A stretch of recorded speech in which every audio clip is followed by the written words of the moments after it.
Bernie Sanders suspends his campaign, everybody. Got some political news for you today. I know we're taking a little break from the gloom and doom of the world is collapsing all around us. Bernie Sanders suspending it because he can't win. And we all know that at this point. Bernie Sanders not going to be able to make it happen, cannot win. There's not going to be some last minute, but I don't even know. Is there going to be a Democratic convention? Are people going to show up to this thing? Who knows where we're going to be with all of this? But Sanders is quitting the race. And that then is, I think, all that you need to know about where this Democratic primary is going. It's going to be Joe Biden. It's so amazing to me that we're a country of 320 million people, and the Democrats have so many very wealthy, very influential, not just politicians, but people who are vocal Democrats.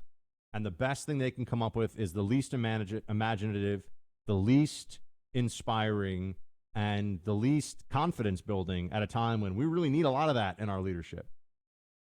I've said this from the beginning, and I continue to say it now. I'm thankful that we have Donald Trump handling this crisis and not Joe Biden. I'm not saying that Joe Biden wouldn't want to. I think any politician would do their best with this. I think that Donald Trump, honestly, is more capable and is a better executive than Joe Biden. Now, I could be wrong, but I'm pretty confident that I'm not. But yeah, Bernie is out after all the talk of how he was the candidate who's going to win and he's going to be able to beat Trump. And he, about a month ago, was almost inevitable, it seemed, winning those early states, Biden having terrible showings. But in the big Democrat strongholds, they just want a return to Obamaism. I think that's what it ultimately comes down to. They want things to go back to the way they used to be in their minds when Barack Obama was in charge. And the closest thing that they can have to that is Joe Biden as president of the United States. Who's his VP going to be? Well, that will certainly be interesting, won't it? Now, I've been saying that Hillary would be an interesting choice for him. And you got to figure that she'd have a lot of, but maybe given the direction of the country right now, they'll want someone younger. Maybe they'll want someone to represent the younger generation and bring a different age perspective and dynamic into this situation. So, I mean, last night, Ohio didn't even have its primary. I think they pushed it to June. You had Illinois and a handful of other states that did have their primaries. No one's even really paying attention. It's going to be Joe Biden. Joe Biden is going to be the Democrat nominee for president. It's amazing. Here we are. This guy's been running for president since the 80s. I guess in a sense, maybe his persistence, his just dogged persistence in the face of what I think others would consider to be good judgment, maybe it's paying off. I also, and not to bring this back to our primary discussion right now, which is not just here, it's everywhere, right? I mean, there's nothing even comes close to the Wuhan virus in terms of our attention and urgency and the economic fallout of it, the risks to our vulnerable population. Look, the risks to all of us, not just the vulnerable population. As I've been telling you, healthy 25-year-olds can die from the flu. So that means they can definitely die from this, too. I think these people who are thinking, who cares if I get it, are really being dumb. Would you say that about the flu? Oh, yeah, there's a flu strain going around the office. I'm going to go in there and just get it because, who cares? I'll probably be okay. Anybody who's had the flu, and I have in recent memory, you really don't want that. I actually got the flu when I started my syndicated radio show, like about a week or two before. It was miserable. So I remember what that was like. We have these two candidates now, Trump and Biden, and they're both in the high-risk population, and they're going to be out there. They're going to have to be interacting with people. They have to keep doing their jobs. And it's going to feel like a national political crisis if, in fact, one or both of the leaders of their respective parties comes down with COVID-19. And I do think we have to take that possibility seriously. I know they're taking it seriously. They're taking the temperature of journalists as they go in to the briefing room for the White House now in the West Wing. So, this is going to be a political campaign unlike anything else we've ever seen because people are already talking about the possibility of online voting. And now you really, when you got paper ballots and people showing up, hacking and, the Russians and all this, that's a lot of, honestly, a lot of hoopla, a lot of whatever. If you're really going to do it all online, that gets a little trickier. That then and could we even set up this cyber infrastructure in order to do that? Now people are going to say, oh, that's not going to happen. Well, we'll see. I don't think anybody thought a month ago that there was going to be a shutdown of schools, hotels, restaurants, everything shutting down basically, except for a critical life services. So Bernie Sanders is going to be out. They'll get back to the political thread here for a moment. He looks like he's finished. And I can already see where this is heading. I think a lot of you probably recognize this at this stage too. You know what the Democratic campaign is going to be this summer? Going into the fall? A New Deal. They're going to say this is like the Great Depression and World War II, and we need a New Deal. And all the analysis, all the research that shows that many of the government actions taken during the New Deal worsened the Great Depression, that will all be suppressed, forgotten, refuted, ignored. And they're going to say that what really needs to happen here, they're going to be running on a platform of the most massive government expansion of our lives, and with that, a lot of socialism. Crisis leads to radical change. The Democratic Party has been getting ready for radical change for a long time, even though Bernie Sanders would not be the standard bearer of this. And look back at Franklin Delano Roosevelt. He's somebody who the left, reveres, even though put Japanese Americans in internment camps and did extreme things during World War II. He is revered mostly not because of his actions in World War II so much as the New Deal here at home. And when you look at that enormous expansion of the government, the Democrats are not going to be able to help themselves from trying to use this crisis as an opportunity to do that all over again. Take what was done 100 years ago, roughly. I mean, a little less than 100 years ago, but 90 years ago with the New Deal, and go forward with a dramatic expansion of all of the aspects of it that they think can, and they'll talk about you'll be hearing about green jobs and how the government should be paying people to put solar panels on rooftops everywhere. There's going to be all this stuff. We are going to be having a replay here of some of the big debates about government and the role of government from crisis periods in the 20th century. We're going to be replaying that now. So you heard it here, my friends. Democrats are going to be advocating for a New Deal. And I don't think they're going to call it the Green New Deal overall, but they're going to have some rollout of it, some name of it. And Joe Biden, who they claim is a moderate, but is actually not moderate on his positions at all, because he's where the Democratic Party is. The Democratic Party is not moderate. Joe Biden is going to be advocating for a massive expansion of government, and that is going to be that's going to be the platform. I mean, they're going to go forward. Forget about this. So in a sense, it'll be a return to Obamaism insofar as what would Obama do if he were faced with this crisis right now. We saw what they did in the 2008 financial crisis, just turned it into an opportunity to expand government spending all over the place. I mean, Obama spent trillions and trillions and trillions of dollars on items that the Democratic Party had wanted for a long time. So Biden is effectively going to carry that mantle now, as he's got an even better crisis if he wins, to remake the American economy, expand government dramatically, and turn us into a European-style social welfare state with very centralized control of the private sector by the government. So there we go. I'd also say, I meant to tell you about the good side, and I kind of skipped past it. The way this gets better fast, if we're pretty good about the lockdowns, we're going to be okay. It's not going to be fun. It's going to be very scary for a while. But the only way that this gets we're celebrating in the streets and everything's going to be cool is in the next, let's say, 3 to 6 months, would be if they develop some ways of treating this where you go to the hospital if you can't breathe, they give you the drugs, and you have a even if you are in the critical risk population, you end up having if you have a 99% chance of survival with the treatment, with the antiviral drugs that they can give you. If we get to that point, things get better really fast. That's so. If there's ever been a time when we could call together all of the best, minds in the world on microbiology, virology, you name it. I mean, whatever, the epidemiology, the people that have real expertise in this, we need them to come together like the Avengers and just do and the big pharmaceutical companies.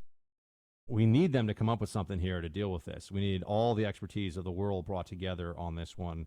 I mean, this is the closest thing I've ever seen or felt to that moment in the movie Armageddon, where they bring together all these guys and they have to drill into the asteroid and put the nuclear device into the whole thing.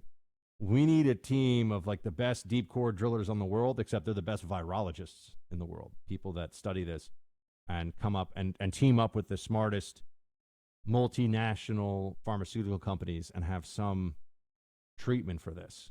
A treatment is much more likely to come online quickly than a vaccine is just not going to come online quickly because the risk is too high, as I said, that you're going to kill people by giving them. Even if the risk is low that you're going to kill people, who wants to take the possibility that you're going to give them a heightened form of this disease and you might not find out for 30 or 60 days after they get it, and you're going to give it to millions of people? I mean, it's just not. They need to be sure. That's what they're going to say. We might get to the point, I mean, I wonder, when people will just they'll want to take the risk themselves and just say, inject me, I don't care. I don't know. We could be heading for those kinds of extreme measures. But I am hoping that there will be, within 60 days, a breakthrough on the treatment of this. Not a cure, not a vaccine, but a breakthrough on the treatment of it would be a huge sigh of relief for the whole world right now, particularly here in the United States.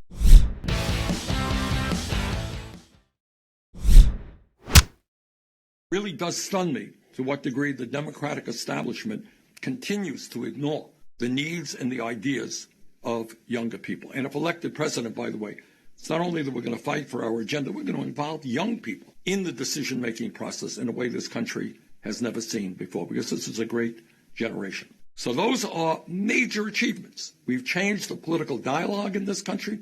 We are winning overwhelmingly the support of young people. And they're all going to be told now, go vote for Joe Biden. The Bernie coalition is going to be handed over to the Democrat establishment, as I think was really just expected and planned all along. None of this really surprises me. I think this is really what we should have been thinking all along was going to happen in a way. I mean, it's easy now. Hindsight's 20/20. It's easy to say that, but it all makes sense, doesn't it? Oh, yeah, sure, we're all radicals, but we're not really going to let this like crazy old socialist. We're going to put it in the hands of a too old for the job, career machine Democrat politician like Biden, not the guy running around talking about revolution. Gonna be a revolution, yeah. Bernie style. Also, we heard from the governor. We haven't heard from him in a long time. But he has a couple of pet donkeys that he's hanging out with. And here is his message to all of us who are stuck in quarantine. Play 20. See, the important thing is that you stay at home because there's a curfew now. Okay, no one is allowed out, especially someone that is like 72 years old. After you're 65, you're not allowed at the house anymore in California. So we stay home and we eat here, right? Oh, yes, that's yummy. I eat with the whiskey, and there's Lulu. Lulu loves carrots. Whiskey loves carrots. I just had my little bit of vegan food. Oh, that was yummy, huh? Oh, see, that's what we do. We don't go out, we don't go to restaurants, we don't do anything like that anymore here. We just eat with whiskey and with Lulu. We have a good time. We get entertained. Look at that beautiful smile she has, huh? Oh, yes. Oh, yes, they're yummies, huh? And we have a good time eating here together. So much more fun than going outside. No more restaurants, okay? No more restaurants, forget all that.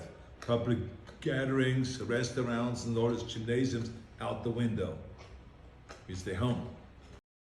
You stay home. You stay home with the donkeys. You stay home with them and you feed whiskey and Lulu the best of the things that you can. Yeah. Schwarzenegger, 72, man. I spent so much of my youth watching that guy in movies. It's incredible in retrospect. I watched him in the Terminator, Commando, Predator. I watched him in Total Recall. I feel like no one watches that one anymore, but I watched that movie a lot of times. I own these on VHS, or my brothers and I own these on VHS. That's why I'm such an action movie junkie to this day. But he's saying, stay home with your donkeys. I don't have donkeys. I wish you could see the video. The video is amazing. He's got these little donkeys with him, which is like, Producer Mark, if I gave you a pet donkey to take home, would that keep you and Mrs. Mark, would it keep you guys company, or would you rather not have livestock in the house right now? I'd rather maybe a dog. You go dog first, yeah? But if your only choice was a miniature donkey or nothing, what would you take? Maybe the donkey right now, because Right? the wife's still on Long Island, so I'm a little lonely. So you're solo, yeah. See, this is like I took my parents' Frenchie Toulouse. Lulu is the name of his donkey, which I think is pretty funny. We've got Toulouse for Tallulah, and those of you that watch on the Pluto TV stream, the show, Pluto TV channel 248, the first. Those of you who haven't, it's a free app, guys. Download it. You can watch the video of me doing the mobile Freedom Hut, the quarantine Freedom Hut. But Toulouse sometimes appears in the shot. She also likes to walk over and put her belly on my feet when I'm doing the show. That's like her favorite position for whatever reason. I don't know why, but she likes to do these things. But it's nice to have a little furry companion, except when she wakes me up because she wants, Producer Mark, not only, I told you about the headbutting the food bowl, which is crazy. And now I've learned I've got to have a very precise mix of dry and wet food for her in her bowl, or else she'll start headbutting the bowl all over my apartment like a bull. I guess she is a bulldog, but that's for different reasons. If I have any door to any room in the apartment closed, she'll wake me up and she'll scratch at the door until I leave it open. She wants access everywhere. Nothing is allowed to be off limits to her. That's every dog. You can't Really? close doors. Yeah, they don't like closed doors. I didn't know. Yeah. I mean, yeah, it's she. If I try to close the bathroom, she doesn't obviously go in the bathroom for any important reason. We haven't trained her to like sit on the potty yet. But if the bathroom door is closed, she will scratch it and make me open it. I'm like, what is this? You mean you don't like going to the bathroom with your dog? No, see, I like to close the door, but more to the point, even if no one's in there, she just insists on the door being open. She wants, that's what I'm saying. She wants free access to every room in the apartment, or else she'll drive me nuts until I do it. You know, I don't know. I think maybe it's just she's very French, but this is the way we're doing it. She's just very curious. Yeah, we got roll call coming up. All right, so we got to do an on-air. I mean, I don't know if it's not a correction because we're just telling you what had been reported. Axios has now retracted that Sanders suspended his campaign. So as you hear this, you know, maybe that will be unretracted, but now it is retracted. So look, Bernie's not going to be the nominee. He might as well quit. The whole thing's a joke at this point, and honestly, nobody cares because we're all stuck indoors and hoping that humanity doesn't come to an end. I'm just saying. It's time for roll call. All right, roll call. Facebook.com/Buck Sexton or Team Buck at iHeartMedia.com. James kicks it off for us. James is a great name. It's actually technically my first name. Learn something new every day on this show. You know that the end is near when Tom Brady isn't a Patriot. St. Patrick's Day and bars are closed, and March Madness is a virus. Sanitize, shields high. Yeah, man. You guys all know. I told you. I did shows where you're probably like, Buck, you almost sound euphoric. I was like, guys, the country, we're in great shape. Things are amazing. You know, 3 months ago, 6 months ago, 9 months ago. I kept telling you, you know it. It's true. Producer Mark, wasn't I telling people things are as good as they're going to get in this country for a long time? It's true. I was a happy man. I was telling everybody. It's not going to last forever. Yesterday, something great happened. What was that? Tom Brady left the Patriots. Oh, yeah. See, there are good things, I guess, that still go on. He's going to the Buccaneers. Yeah. Do you think they're going to have like a 4-12 season now? No, I think they'll be pretty good. I just don't get why the Buccaneers. I mean, how many years could he possibly have left? 2, 3? I mean, the guy's a machine. I could see him playing till 50. He said he wants to play till he's 50. That's kind of amazing. Yeah. He's 43 now, but I mean, the Buccaneers, they're an okay team right now. I don't know how much better Brady makes them at this point in his career. Yeah, that's a fair point. All right. Kelly. Buck, I've been a loyal listener for about 3 years, and I never miss a podcast. I was mowing the lawn today and met a neighbor named Rose from the Philippines. She's from the Philippines and has only been in the States for about a year and a half. She told me she applied for her visa to come to the States when she was 17. She waited 24 years for it to be approved and even turned down marriage proposals because it may have affected her place in line to come to the States. She's single and living with her sister at age 42. She had nothing good to say about those who cheat by claiming asylum and is incensed by their claims of rights. She says, what rights do they have when they're lawbreakers from the start? It was a very enlightening conversation. Shields high. Kelly, I've brought this up many times. Legal immigrants who go through a real struggle to get into this country and be able to stay here have they have this feeling that they're chumps because they actually did it the right way. They did it the way this country asked them to. The people of this country asked them to. So I'm glad you were able to have that enlightening conversation. It's not surprising that somebody who went through all of that process feels that way. And it's just a reminder to all of us that, the rules either apply, the law is either the law or it's not. It can't be this both ways or only sometimes. And there's a lot of lawlessness in immigration law specifically. And the open borders crowd is going to have a really tough time explaining why we shouldn't have control of our borders when it seems like border controls may have been one of the few things early on we got right in dealing with this pandemic. Tim writes, why doesn't the president require $10 or $20 billion for border wall and enforcement in the bill being hammered out with the House Democrats? It's being larded up with so much ridiculous fever swamp dream lib fantasies. Trump should say he'll sign it when they put in border enforcement and wall funding. We could help the economy by creating jobs too. Canada just closed their borders to any non-resident, non-citizen folk, so border security must work to control zoonotic disease and pandemic migration. We should certainly follow Canada and Europe's lead, since libs always want to emulate both and gain some control over our borders and not waste a good crisis. Shields high. Yeah. Tim? Yep. That's true about the borders. The president is not going to be able to try to slip. I mean, the Congress right now, they're just, look, if Republicans have to be the bigger people on this one, or take the high road on this one by not larding it up, I think that we just got to get this thing done and get it done properly. We need emergency financial measures to keep this country from collapsing. Doug, hey Buck, sobering, insightful, and entertaining podcast last week. Thank you.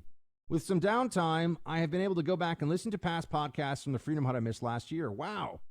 Now that things have played out, your prognostications were dead on. Mueller, impeachment, Democrat candidates, you name it. Not surprised, but even more impressed. Good job. Thank you very much, Doug. I will say my anything that had to do with national security investigations or just national security in general, notice how I was not panicked about the Kurds in Syria. I was right. I was not. I was correct at every. And look, I'm not sitting here to talk about how wonderful I am. I don't do that. Other hosts do that. I wish people would recognize it's kind of weird, but other hosts are always talking about, oh, I'm amazing. There's only one host who should walk around being like, I'm the most amazing at this, and we all know who he is. Everyone else should have some serious humility, I think, no matter how rich or famous you may be. But I've been right on everything having to do with the Mueller probe from day one, from the very beginning. Even more right than some of the people who now, I tweeted out I haven't heard back from Hugh Hewitt. I tweeted out, and look, I don't have any problem with Hugh Hewitt. He seems like a nice guy. I've never met him, but I mean, I've heard he's a nice enough dude. But he came at me kind of hard when I said that the indictment of the Russian troll farm was a PR stunt and was going to go nowhere. And it was, and I was right. And he's a constitutional law scholar who taught at Harvard. I don't even have a law degree, but I know more about national security than he does. So I was right. So there's that. Anyway, Ryan, hey Buck, serious questions about the Chinese virus. From what I'm reading, there are a little it says reading, that's not my fault. Reading, there are a little over 7,000 deaths worldwide. I believe it started in November of 2017. However, when you look at flu deaths, we're at 109,000 globally for 2020. Am I missing something? Why the mass hysteria over something that is killing not even 10% of what the flu has in a short time frame. Got my shields of skepticism real high on this one. Election year hysteria. Look, Ryan, important always to ask why. And I think people that approach any of these questions in good faith are well within their rights to continue to ask for more information and more of a justification for why we're taking these steps. So here's where it's at. The flu, we take no precautions whatsoever, really, as a society to avoid. We essentially have like free-flowing flu all over the place, and you just hope you don't get it. But this disease is 10 times as lethal, maybe 20 times as lethal as the flu. So you're going to have if you do that, you're going to have a much, much higher body count. There's also the belief right now in the scientific community that it is more easily transmitted than the flu. Now, who knows? That might be adjusted. But so you might have a higher number of infected in the overall population and a much higher number of deaths. And remember, the deaths number isn't, from a structural medical standpoint, isn't necessarily the only thing that you have to focus on. There's also ICU admissions.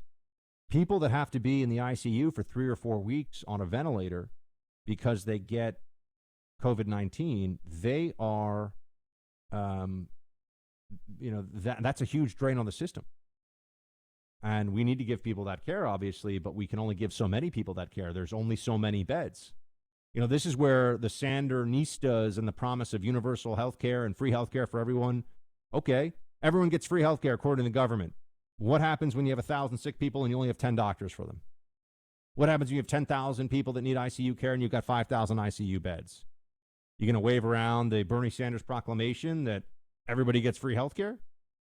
Exactly. So this is a lesson for all of us in that regard. But to really get to the meat of your question, if we wait on this, by the time we know that all these estimates are correct, as in 10 to 20 times the fatality rate, higher transmissibility, by the time we get there, it's too late, and you won't be able to stop the collapse, at least temporarily, of the healthcare system and mass casualties, tens of thousands, if not hundreds of thousands, dead from this in a month. So that's where we are. As I've been saying, if a few weeks pass and, who knows? One other part of possible good news. Something we really need to find out is, do you have immunity to this if you get it and you get through it? They won't confirm that yet. I'd like to think the answer is yes. They're saying they don't know. Well, then what we might have are a lot of people who will be immune to it when they recover, and we're going to need those people, especially if they're younger and healthy, to really step up and help out with do a lot. It's going to be, and I'm hoping there'll be millions of people that, if this spreads the way they say it's going to, the young and healthy who get it, and there could be millions of them, would be able to be out there and continue necessary services and do things for the rest of the vulnerable population that we really need to keep sequestered away. But yeah, we can't take the risk right now, is essentially the answer to your question, Ryan. Because if they're right, it's going to be catastrophic. If they're right that the numbers are going to spike in this way and overwhelm the healthcare system. Because remember, 10 ventilators, 20 patients who need them, they show up. Guess what? No ventilator, you can't breathe. Maybe you've got hours to live. Maybe even less. So people are going to die. That's what's going to happen. They're just not going to have. What's the doctor going to do? Pull the ventilator out of one person, let them die, so that somebody else gets a ventilator? I mean, this is what is happening in Italy. So that's where we are. Italy has made this whole thing very different in a lot of people's minds, because we're seeing this play out. We have real numbers. We trust the Italian government's reporting on this a lot more than we trust the Chinese government. And Italy has a first world healthcare system, very developed, similar to our own. World-class doctors, serious medical facilities, and they're completely shell-shocked by this. So that's what really Italy was the change for me. Was, oh, okay, no, we're about to get hit with a tidal wave. This is real. And I look, if I'm wrong, just stay with me here, team, as many of you have now for years. I'm going on, it'll be this June, the 9th year that I've been in this business, and I think the 8th year I've been doing radio. So some of you have been with me a long time, and you know that if I'm wrong on this, not only will I admit it, I'll be thrilled. I'll be doing a little buck dance here in the Freedom Hut, going wild if it turns out that this is not nearly as bad and all this stuff was, excessive and everything else. As I've told you, I think the chance of that happening is about 1%. Dan, dear Buck, thanks so much for sharing your wealth of knowledge with all of us that tune in. Love your show, most out of any on the TV or the radio. I ran out of current podcasts to listen to, so I was listening to some oldies but goodies, and I was listening to podcasts entitled The Impeachment Turkeys Cooked. I'm sure you remember what you said that day at approximately 21 minutes in. Just in case you don't remember, you were talking about how things were going so good for our country, but you had this ominous feeling that something bad was going to happen this year. Well, you were right. Some prophet you turned out to be. Just wanted to remind you of that. Thanks again for entertaining us and enlightening us. You are the best. That's kind of what I've been saying, guys. I knew that, Mark, can we let's pull from that, 21 minutes in on the impeachment turkeys cook. Let's grab that audio for tomorrow just so I can hear back what I said, because I had this feeling. I remember I had a feeling before 9/11, and I'm telling you, like weeks before 9/11. I'm not trying to say that I'm, have premonitions or something. But I remember thinking, what, my generation, and we're all just running around. We're kind of superficial. We're just partying. What's our great fight? What's our great struggle? The stock market, is. Well, I mean, obviously there was a big tech sector collapse, but overall the economy was strong. We didn't have any enemies, and there was just this sense of an almost blasé euphoria. And I thought, what? And I wasn't thinking that something terrible was going to happen. That, by the way, I won't say that, but I was thinking like, man, we just don't. There is no fight for this generation. And then the planes ran into the towers in the Pentagon a few weeks later. I mean, I'm like, oh. My generation certainly, and the generation above me and the generation above that, we certainly have a fight on our hands. And we did.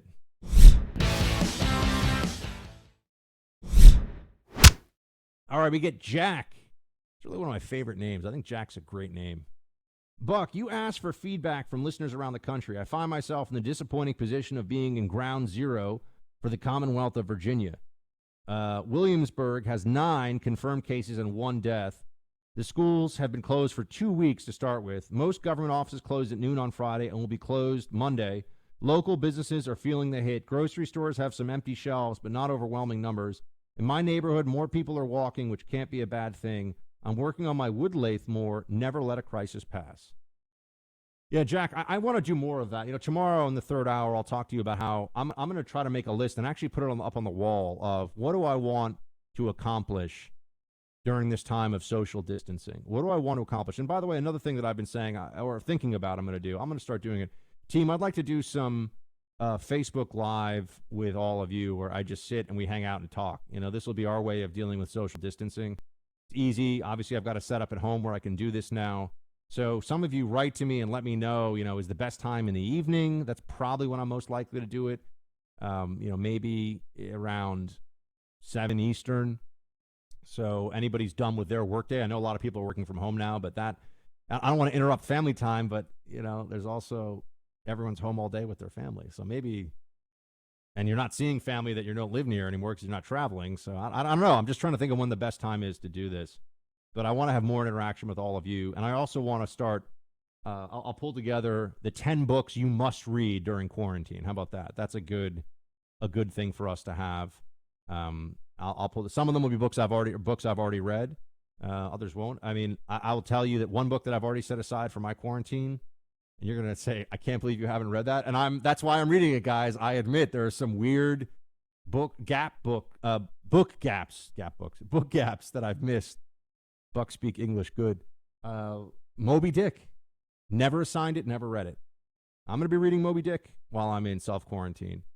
And I'll tell you what I think about that one. I'm obviously watching a fair amount of shows. I've gotten into this show, The Boys. And we'll talk more about this. I mean, guys, I think this is important for all of us. And I want to hear from all of you. And I can see more people writing into Roll Call. Please do that. You are my connection to the outside world right now. All of you who listen to this, who write in, who watch us. And we're just going to try to find more ways, producer Mark and I, to have community. And, you can always address something directly, to producer Mark if you want in Roll Call, too, to get one of his salty answers.